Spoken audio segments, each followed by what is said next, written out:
Meu filho me deu R$ 10 de aniversário, mas para a esposa deu um carro automático. Quando ganhei na loteria, eu ensinei a ele uma lição inesquecível. A nota de R$ 10 estava fria e um pouco úmida na minha mão, amassada pela pressão nervosa dos dedos do meu filho. Compre um docinho para a senhora, mãe. A voz de Pierre saiu baixa, quase envergonhada, enquanto ele evitava meu olhar. Seus olhos azuis, que um dia foram a janela da alma de um menino doce, agora pareciam 2 pedras de gelo distantes. Ao lado dele, Sarah, sua esposa, mantinha um sorriso polido no rosto. Um sorriso que nunca alcançava seus olhos castanhos e calculistas. Ela vestia uma blusa azul de seda que provavelmente custava mais do que todo o meu armário. Obrigada, meu filho. Não precisava se incomodar. Menti, forçando meus lábios a se curvarem para cima. O nó na minha garganta era tão grande que eu mal conseguia engolir. Eles não se incomodaram mesmo. A visita inteira não durou 10 minutos. Tempo suficiente para um oi, um parabéns pelos 60 anos e a entrega do presente que agora pesava 1 tonelada na minha palma. Pierre era um homem de 30 anos, bonito, com o cabelo loiro e curto perfeitamente penteado. Do jeito que eu o ensinei a gostar. Ele vestia uma blusa branca, impecavelmente passada, e eu sabia que não tinha sido ele a passar. Desde que Sarah entrou em sua vida, há uns 4 anos, senti meu filho se tornar um estranho dentro da própria casa que um dia foi nossa. Eu, que dediquei cada segundo da minha existência a ele, desde que seu pai nos deixou, há mais de 1 década, agora era um compromisso na agenda, uma visita relâmpago que precisava ser cumprida. Bom, mãe, nós precisamos ir. Temos um compromisso, disse Sarah, ajeitando a bolsa no ombro. O compromisso, eu sabia, era qualquer coisa que fosse mais importante do que passar tempo com a velha aqui. Claro, minha querida. Vão com Deus, respondi, acompanhando-os até a porta da minha pequena e humilde casa. Pierre me deu um abraço rápido, um toque formal que mais parecia o de um conhecido. Sarah apenas acenou com a cabeça. Observei o carro caro dele se afastar pela rua, levando meu filho para longe, para a vida dele, uma vida na qual eu parecia caber cada vez menos. Fechei a porta e me encostei nela, finalmente deixando as lágrimas que eu segurava com tanta força rolarem pelo meu rosto. Olhei para a nota de R$ 10. R$ 10. Era isso que 60 anos de vida, 30 deles dedicados inteiramente a ele, valiam? Lembrei-me das noites em claro quando ele ficava doente, das festas de aniversário que eu organizava com tanto sacrifício, vendendo salgados na vizinhança para comprar o bolo e os presentes que ele queria. Lembrei-me de trabalhar em 2 empregos para pagar sua faculdade, de abrir mão de qualquer vaidade, de qualquer desejo pessoal, para que ele tivesse um futuro brilhante. E ele teve. Era um engenheiro bem-sucedido. Tinha tudo o que eu sonhei para ele. Mas no processo, ele pareceu ter se esquecido de quem o colocou no caminho para o sucesso. Guardei a nota na gaveta da cômoda, junto com as fotos antigas e as poucas joias que eu tinha. Era um lembrete doloroso, uma prova física da minha desvalorização.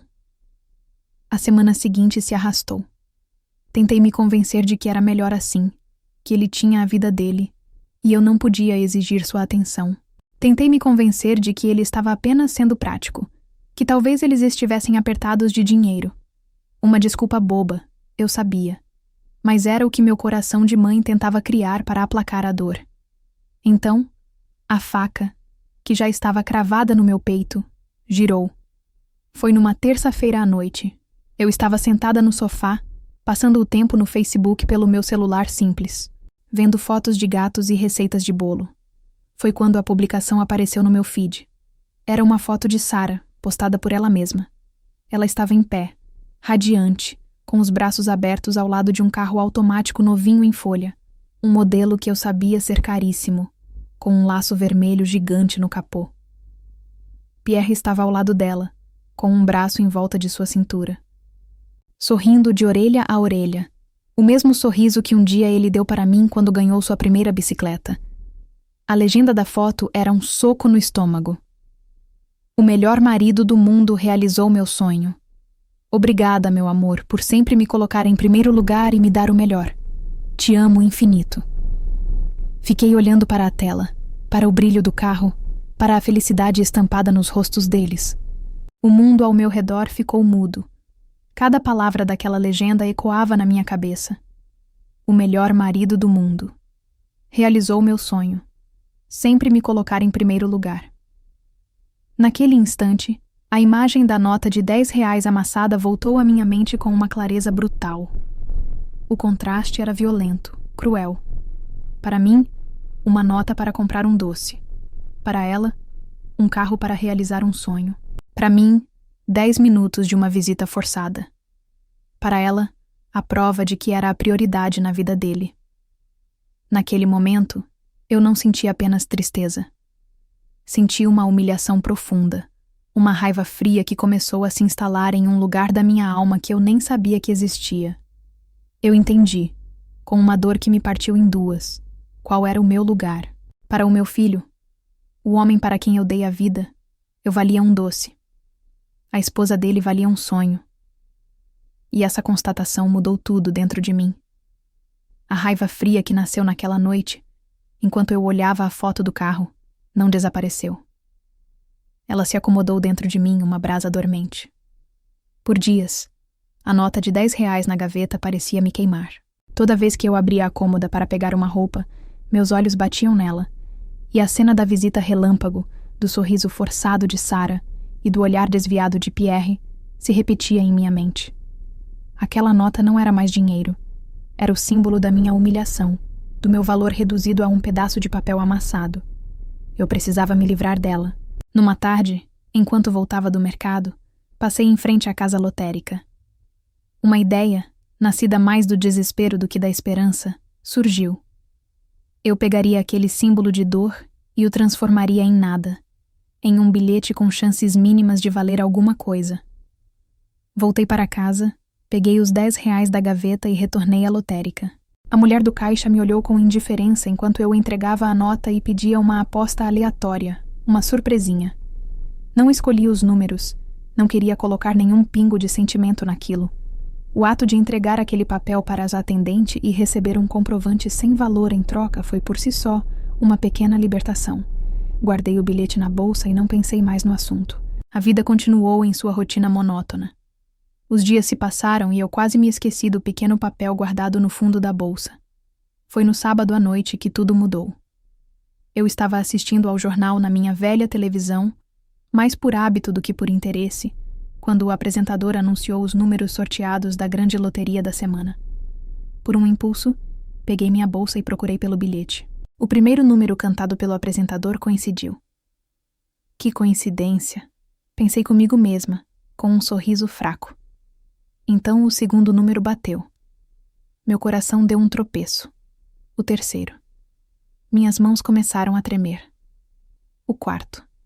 Eu me inclinei para a frente, os olhos fixos na tela, o som da minha respiração ofegante preenchendo o silêncio da sala. O quinto. Era impossível. Uma lágrima de pura incredulidade escorreu pelo meu rosto. Quando o sexto e último número foi anunciado, e ele também estava ali, impresso no meu bilhete, o mundo parou de girar. Eu olhei do bilhete para a TV, da TV para o bilhete. Fiz isso umas 10 vezes. Eu tinha ganhado, sozinha. O prêmio acumulado, uma fortuna que eu não conseguia nem contar os zeros. A mulher que valia R$ 10 para o próprio filho tinha se tornado, da noite para o dia, uma milionária. Fiquei ali, sentada no sofá, rindo e chorando ao mesmo tempo, em um estado de choque completo, até o sol raiar.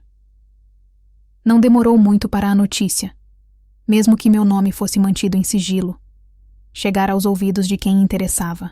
Bastou a informação de que um único apostador da nossa região havia ganhado para que a matemática fosse feita. Na segunda-feira à tarde, o carro caro de Pierre estacionou na frente da minha casa. Meu coração bateu forte, mas desta vez não era de ansiedade ou tristeza. Era de cautela. Quando abri a porta, fui recebida pelos sorrisos mais largos e falsos que eu já tinha visto. Mamãe, que maravilha! Ficamos sabendo da notícia e viemos correndo dar um abraço na senhora, disse Pierre, me envolvendo em um abraço apertado e demorado. completamente diferente do toque formal do meu aniversário. Sogrinha do meu coração, a senhora não imagina a nossa felicidade. A senhora merece tudo isso e muito mais, completou Sara, com os olhos castanhos brilhando de cobiça. Ela me abraçou também, falando sobre como eu estava com uma aparência ótima, sobre como a sorte finalmente tinha sorrido para a pessoa certa. O teatro era tão exagerado que chegava a ser ridículo. Eles entraram, sentaram-se no meu sofá simples e por vários minutos me bombardearam com elogios e planos. A senhora precisa se mudar daqui, mãe, comprar uma mansão com piscina, dizia Pierre. E viajar o mundo, sogrinha, conhecer a Itália, a França, acrescentava Sara, já se incluindo nos planos. Eu apenas ouvia, com uma calma que surpreendia a mim mesma. A brasa da raiva dentro de mim parecia me aquecer, me dar força. Após o espetáculo inicial, o tom de Sara mudou, tornando-se mais sério e conspiratório. Ela se inclinou para a frente e colocou a mão sobre a minha. Sogrinha, que maravilha! Ela começou com a voz melosa. Pensamos que com todo esse dinheiro, a senhora poderia nos ajudar. Comprar uma casa maior, sabe? Este nosso apartamento está tão pequeno, mal cabe a gente. Somos sua única família, afinal. A forma como ela disse única família não foi uma constatação. Foi uma arma. Uma ameaça velada. Um lembrete de que, na visão dela, eu era uma velha sozinha no mundo. E eles eram tudo o que eu tinha. Minha obrigação, portanto, era compartilhar. Olhei para o rosto dela, para o sorriso presunçoso. Depois olhei para o meu filho, que me encarava com uma expectativa ansiosa nos seus olhos azuis. A imagem do carro novo com o laço vermelho e a nota de R$ 10 piscaram na minha mente. Respirei fundo, sentindo uma firmeza que eu não sabia possuir. Olhei diretamente nos olhos de Sara e depois nos de Pierre. Não, eu disse. A palavra saiu clara, firme e inegociável. O silêncio que se seguiu foi pesado, denso. Os sorrisos deles congelaram e se estilhaçaram. O quê? Gaguejou Pierre. Eu continuei com a mesma calma mortal. Este dinheiro é para mim, para eu fazer tudo o que nunca tive a chance de fazer na vida, para cuidar de mim. Vocês já estão bem, são jovens, bem-sucedidos. Acabaram de comprar um carro automático novo para realizar um sonho, não foi? O choque nos rostos deles foi se transformando em máscaras de pura indignação e incredulidade. O rosto de Sara se contorceu em uma careta feia, a máscara de Nora boazinha derretendo para revelar a mulher gananciosa por baixo. Pierre me olhava como se eu fosse uma louca, como se tivesse dito o maior dos absurdos. Mas nós somos a sua família, ele disse, a voz subindo de tom. E eu sou sua mãe, respondi, me levantando. A mãe que no aniversário de 60 anos ganhou R$ 10 para comprar um doce. Eles não tinham mais o que dizer. Levantaram-se de um pulo, a raiva emanando deles. Não houve despedida, não houve mais palavras. Eles marcharam até a porta, e Pierre a bateu com tanta força que um dos meus poucos porta-retratos na parede tremeu.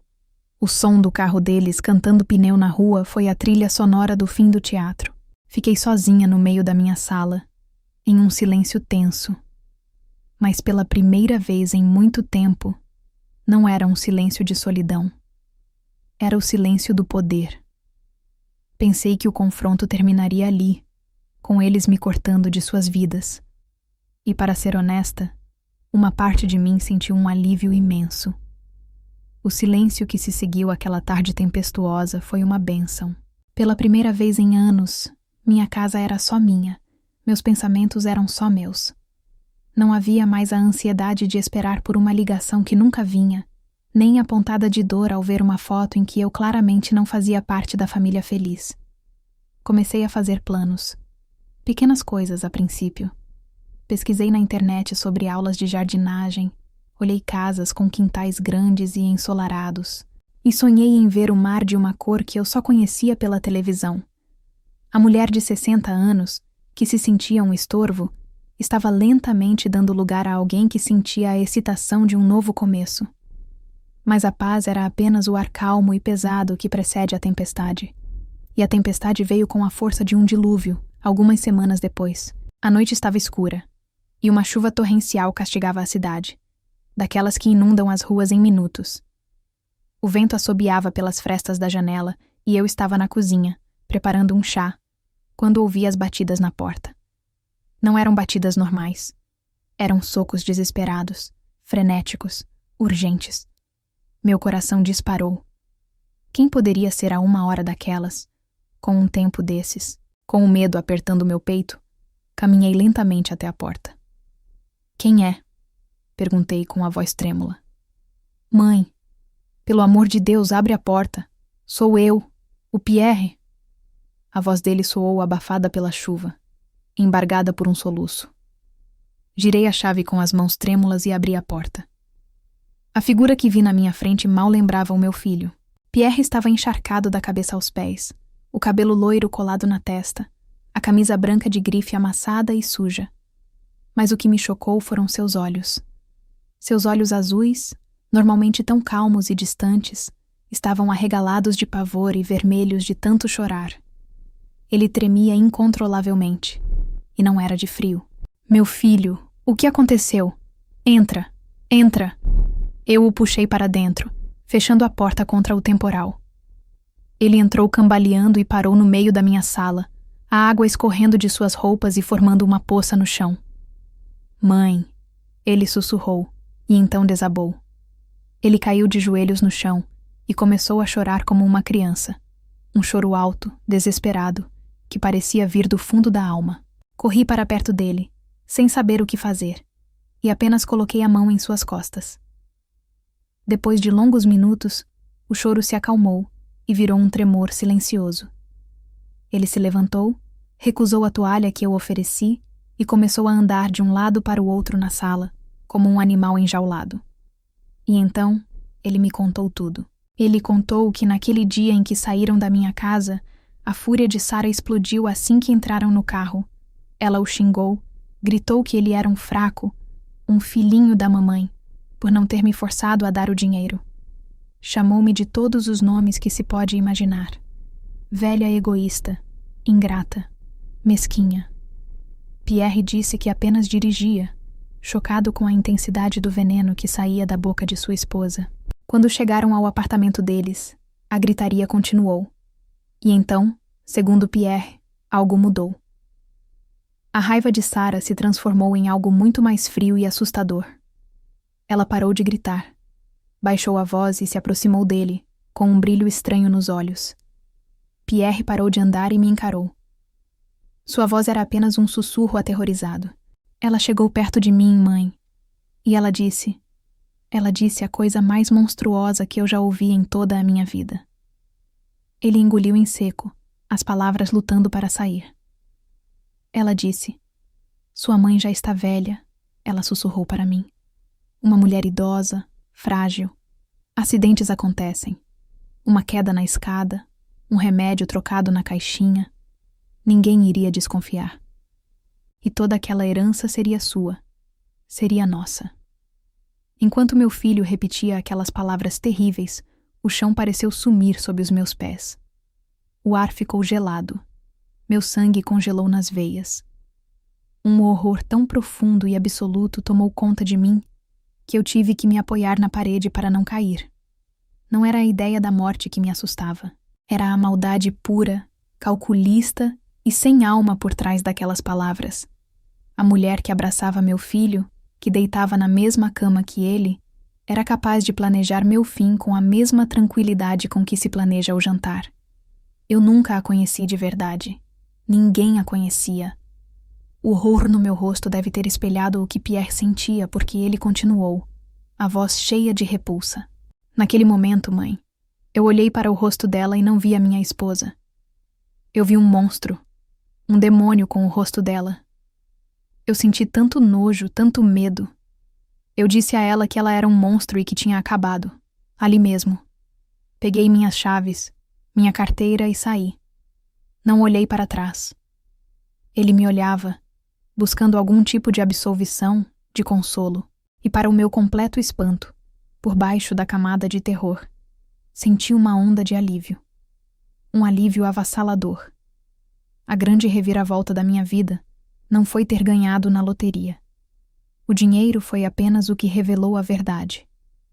A verdadeira reviravolta foi esta noite, nesta sala. Foi descobrir até onde a ganância humana podia ir. E foi descobrir que, no fundo do poço, depois de toda a fraqueza e negligência, o filho que eu criei ainda tinha uma bússola moral. Ele podia ter se perdido no caminho, ofuscado pela ambição de Sara, mas quando se deparou com o mal verdadeiro, ele recuou. Ele soube distinguir o certo do errado. E naquele momento, isso era tudo o que importava. A minha resposta para a escuridão que tentou me consumir foi a luz. A minha lição para eles foi simplesmente viver. E viver bem. Nos meses que se seguiram àquela noite de temporal, eu me dediquei a construir uma nova vida, tijolo por tijolo. Com uma parte do dinheiro comprei uma casa. Não uma mansão fria e vazia, mas uma casa clara e arejada, com janelas enormes, que deixavam o sol quente da manhã entrar e dançar na sala. E o mais importante, ela tinha um jardim só meu, que eu enchi com buganvílias coloridas, hibiscos e um pequeno cajueiro, para me dar sombra e frutos. Cuidar daquelas plantas, ver a vida brotar da terra por causa do meu esforço, curou uma parte da minha alma que eu nem sabia que estava ferida. Viajei. Pela primeira vez, entrei em um avião. Vi a neve, algo que meus olhos só conheciam por filmes. Senti o frio de verdade, que me fez rir sozinha, enrolada em um casaco pesado.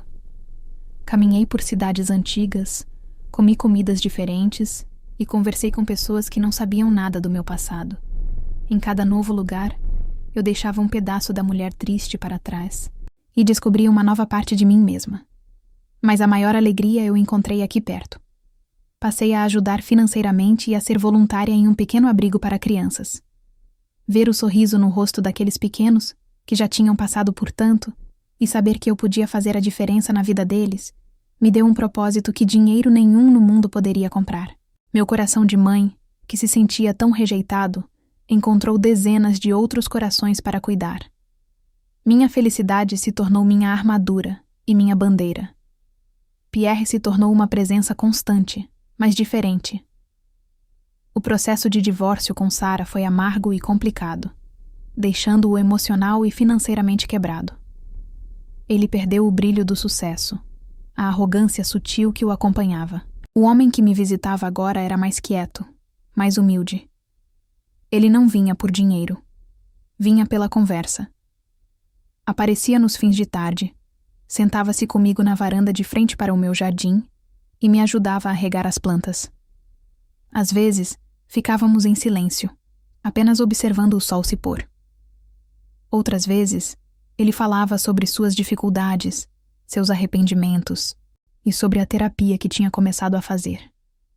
Eu o ouvia, não mais com a dor de uma mãe rejeitada, mas com a sabedoria de quem sobreviveu a uma grande batalha. Eu o aconselhava, não como uma obrigação, mas como um gesto de compaixão por um ser humano que estava sofrendo e tentando se encontrar. Numa dessas tardes, enquanto o céu se pintava de laranja e rosa, ele se virou para mim, os olhos azuis marejados. "Mãe", ele começou, a voz baixa. "Eu sei que já pedi isso antes, e sei que não mereço. Mas... a senhora me perdoa? De verdade? Por tudo?" Parei de podar uma roseira e o encarei. Deixei o silêncio se estender por um momento, sentindo o peso daquela pergunta. Eu o perdoava. Mas o perdão sem aprendizado não valia nada. "A lição que você aprendeu não foi sobre dinheiro, meu filho", eu disse, com toda a firmeza e a calma que a vida me deu. "Foi sobre valor. Você me deu R$10 naquele dia porque, no fundo, você e sua esposa achavam que era isso que eu valia. Um agrado barato, um doce." Ele baixou a cabeça, envergonhado, e as lágrimas começaram a cair. Eu continuei. "Hoje, você está aqui. Não me pede um centavo, me ajuda no jardim, me ouve falar sobre minhas plantas e minhas viagens. Você está aqui porque finalmente entendeu o meu verdadeiro valor. E esse valor não é algo que o dinheiro possa comprar, medir ou pagar. É algo que se sente, que se respeita. Levantei-me, fui até ele e levantei seu rosto com a minha mão. Eu te perdoo, Pierre. Eu perdoo o meu filho. Mas eu não quero que você esqueça a lição. Nunca se esqueça da diferença entre preço e valor. Ele me abraçou. Um abraço de verdade, cheio de alívio e de uma tristeza que ele carregaria para sempre. E eu o abracei de volta. Nossa relação estava sendo reconstruída, não sobre as cinzas da obrigação ou da culpa, mas sobre um terreno novo, de respeito mútuo entre dois adultos. Ele era meu filho, e eu o amava, mas eu não pertencia mais a ele. Eu pertencia a mim mesma. E eu, pela primeira vez em toda a minha vida, com as mãos sujas de terra do meu próprio jardim e o coração em paz, estava no controle da minha própria história.